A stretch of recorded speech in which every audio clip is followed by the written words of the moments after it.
আইন শৃঙ্খলার দায়িত্বে ফিরেছে পুলিশ সদস্যরা। সড়কের পাশাপাশি থানায় থানায় যোগ দিয়েছে বেশিরভাগ পুলিশ সদস্য। দর্শক, এই বিষয়ে বিস্তারিত জানাতে রাজধানী ঢাকা ও চট্টগ্রাম থেকে যোগ দিচ্ছেন সহকর্মী প্রমা চৌধুরী ও নয়ন বড়ুয়া জয়। শুরুতেই যাচ্ছি ঢাকার মালিবাগে, সেখানে রয়েছেন সহকর্মী প্রমা। প্রমা, রাজধানীর রাস্তার চিত্র কেমন দেখছেন এবং সড়কে শৃঙ্খলা ফেরাতে পুলিশ কি পুরোপুরি কাজে যোগ দিয়েছে কিনা জানাবেন।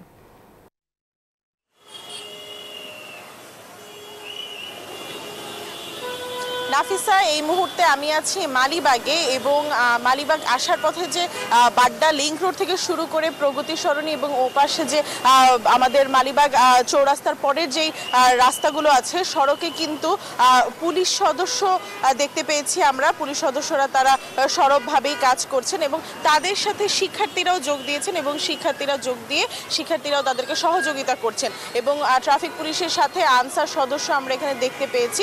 তারা সকলেই কিন্তু জানা গেছে যে সকাল থেকে তারা এখানে আছেন এবং এখানকার ট্রাফিক দায়িত্ব যেটা সেটা পালন করছেন এবং তার পাশাপাশি সাধারণ জনগণের সাথে কথা বলে জানা গেছে যে তারাও স্বস্তিতে চলাচল করতে পারছেন।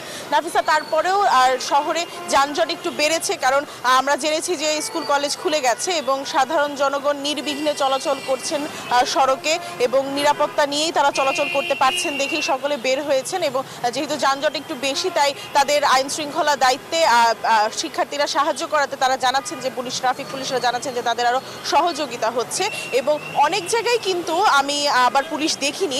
যেমন আমি বলতে চাচ্ছিলাম যে প্রগতি সরণির ওই পাশটাতে আমি দেখেছি যে সেখানে শুধু শিক্ষার্থীরাই কাজ করছে।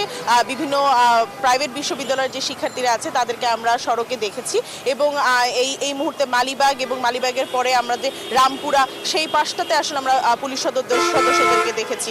আর রাস্তাঘাটে যানজট বেশি থাকার কারণে কিন্তু তাদের একটু সমন্বয় করতে সমস্যা হচ্ছে বলে জানালেও সাধারণ জনগণ কিন্তু নির্বিঘ্নে এখানে চলাচল করতে পারছে। নাফিসা, আর অন্যদিকে আমি ঢাকা থেকে মালিবাগ থেকে এতক্ষণ আপনাদের জানাচ্ছিলাম যে এখানকার সড়কের ব্যবস্থা খবরাখবর এবং অন্যদিকে চট্টগ্রামে নয়ন বড়ুয়া জয় রয়েছেন এবং সেখানকার সার্বিক পরিস্থিতি সে জানাবেন। জয়। 100 গ্রাম রাঁধুনি হলুদ বা মরিচের গুঁড়ার সাথে 2টি এবং 200 গ্রামের সাথে 4টি রাঁধুনি স্বাদ মিশালি ফ্রি।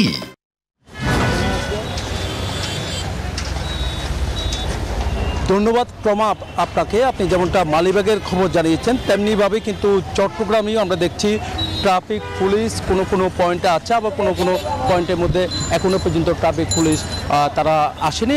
এখানে শিক্ষার্থী যারা আছে তারাও আছে, আবার ট্রাফিক পুলিশকেও আমরা দেখছি। আমি এখন নিউ মার্কেট মোড়ে আছি, দেখতে পাচ্ছেন এখানে ট্রাফিক পুলিশ তারা তাদের কাজ চালাচ্ছে, একই সাথে শিক্ষার্থী যারা আছে তারাও কিন্তু তাদের সাথে আছে।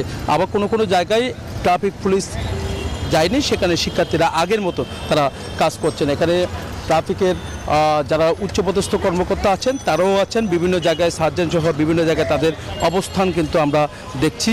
এখানে সাধারণ মানুষ যারা আছেন, যারা পথচারী আছেন তারা বলছেন, এমনকি পরিবহনের চালক তারা বলছেন যে ট্রাফিক আসার পর যানজট কিছুটা কমতে শুরু করছে। এতদিন ট্রাফিক না থাকার কারণে শিক্ষার্থীরা চেষ্টা চালিয়ে গেছেন এখানে পরিবহনের শৃঙ্খলাটা অন্তত ফেরানোর জন্য, তবে সেভাবে ট্রাফিকের শৃঙ্খলা কিন্তু ফেরাতে পারেনি। তারা বলছেন এখন কিন্তু দেখা যাচ্ছে অনেকটা ফিরে এসেছেন।